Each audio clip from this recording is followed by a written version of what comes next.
নমস্কার বন্ধুরা, পূজা টুজা হয়ে গেছে, এবার চলুন রান্না করে চলে যাই। কেমন আছেন আমার বন্ধুরা? নমস্কার বন্ধুরা, সবাই ভালো থাকুন সে কামনা করে আজকের এই নতুন বছরটা শুরু করতেছি আর কি। তো সবাইকে অনেক অনেক শুভেচ্ছা নতুন বছর। নমস্কার বন্ধুরা, সবাই ভালো থাকুন সে কামনা করে রান্নাটা শুরু করব।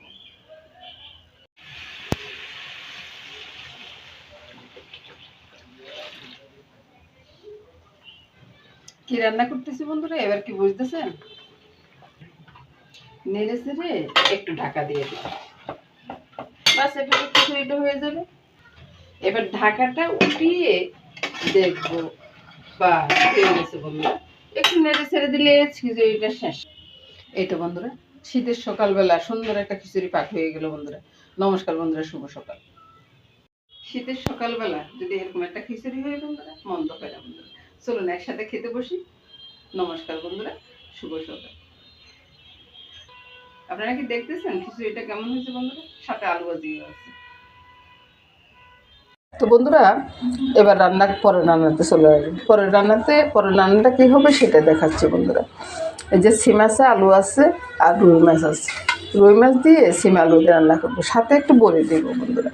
তো এই রান্নাটা শুরু করে দিই বন্ধুরা। আজকে না আলুটাকে একবারে মেখে টেখে একবারে বসিয়ে দিই, তাই নুনটা স্বাদ মতো দিয়ে দিচ্ছি। তারপর এদিকে একটু নুন দিয়ে দিচ্ছি, হলুদ বন্ধ করেনি, লঙ্কা আর বন্ধুরা কালো গোলমরিচটা আমি আগে দিয়ে রেখেছি। এদিকে একটু হলুদ দিয়ে দিই মাছ মাখার জন্য। তারপরে একটু স্বাদ মতো চিনিটা আপনারা না খেতে না চাইলে না দেবেন। আর সাথে এই যে বড়িগুলো আছে, এবার ভালো করে মেখে নিই বন্ধুরা। এগুলোকে মেখে এক সাইডে রেখে দেবো।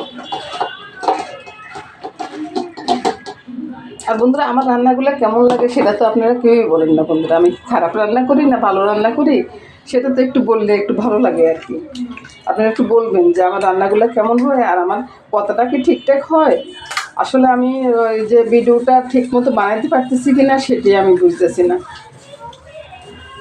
আর স্ট্যান্ড দিয়ে তো আগে কখনো ভিডিও করি নেই, এখন নতুন করে করতেছি, এই জন্যে একটু অসুবিধা হয় আর কি আমার। এই যে মাছটা মাখানো হয়ে গেছে, তেলটা কড়াইতে দিয়ে দিলাম, একটু ডুবিয়ে দিচ্ছি। আজকে বন্ধুরা এক বেলে খাবো আর কি, ওই জন্য মাছটা একবারে কম দিচ্ছি।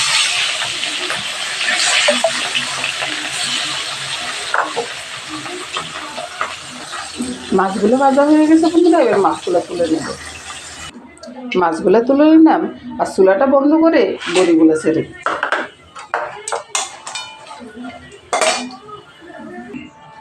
এই তো বড়িগুলো ভাজা হয়ে গেছে, এবার বড়িগুলো তুলে দিচ্ছি।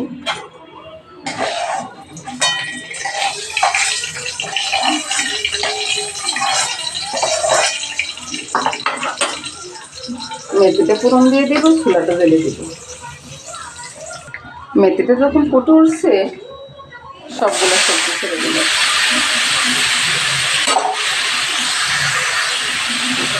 একটু ভালো করে নেড়ে ছেড়ে দিই। তরকারিটা কষানো হয়ে গেছে বন্ধুরা, সামান্য একটু জল দিয়ে এবার আমি ঢাকাটা দিয়ে রাখবো কিছুক্ষণের জন্য। তো বন্ধুরা এবার ঢাকাটা শুকিয়ে একবারে ভালোভাবে নেড়ে ছেড়ে দিব। অনেকটা জল বেরিয়ে গেছে, আর একটু ঢাকা দিয়ে রাখি, জলটা এখনো শুকায় নেই তো। ঢাকাটা সরিয়ে বন্ধুরা ওই যে কয়েকটা আলুকে ভেঙে দিলাম, তারপরে বন্ধুরা ওই যে মাছ আর বড়িটা দিয়ে দিলাম, এবার ঝোলটা দিয়ে বড়ি একটু ঝোলটা টেনে নিলাম, তাই একটু ঝোলটা বাড়িয়ে দিলাম। সাথে দিয়ে দিব কাঁচা লঙ্কাগুলো বন্ধুরা ওই কালকে একটু বেশি কেটে ফেলছি তো, তাই ডিপ ফ্রিজে ঢুকিয়ে রেখেছি আর কি। এবার বন্ধুরা ধনিয়া পাতাগুলো দিয়ে দিচ্ছি। ধনিয়া পাতাগুলো ওই যে ডিপ ফ্রিজে রাখছি তো, ডিপ ফ্রিজে রাখার কারণে এরকম হয়ে গেছে। এবার নেড়ে চেড়ে তরকারিটা নামিয়ে দিই। এই তরকারি রান্নার সাথে দুপুরের জন্য রান্নাটা শেষ হয়ে গেছে। এই তো বন্ধুরা দেখুন না তরকারিটার কালার কত সুন্দর আসছে। নমস্কার বন্ধুরা, রান্নাটা নামিয়ে নিলাম বন্ধুরা। দেখুন তো বন্ধুরা কেমন হয়েছে। আর এর সাথে কিন্তু ডালটাও হয়ে গেছে বন্ধুরা। ডালটা আমি কোনো সময় দেখে না বন্ধুরা। নমস্কার। মাছের ভিতরে নুন, হলুদ, লঙ্কা সবে দিয়ে দিয়েছি, একটু তেলও দিয়ে দিয়েছি। এবার মেখে দিই ভালো করে। করিয়াটা তো হয়েছে আলু ভাজির করিয়া, আর মাছ হয়েছে চিংড়ি মাছ। আপনারা চিনেন কিনা জানি না, আমরা নোয়াখালীর বাসাতে এই মাছটাকে চিংড়ি মাছ বলি আর কি। মাছগুলোকে একটা উল্টানে দিয়ে লেগে গেছে, বুঝছেন?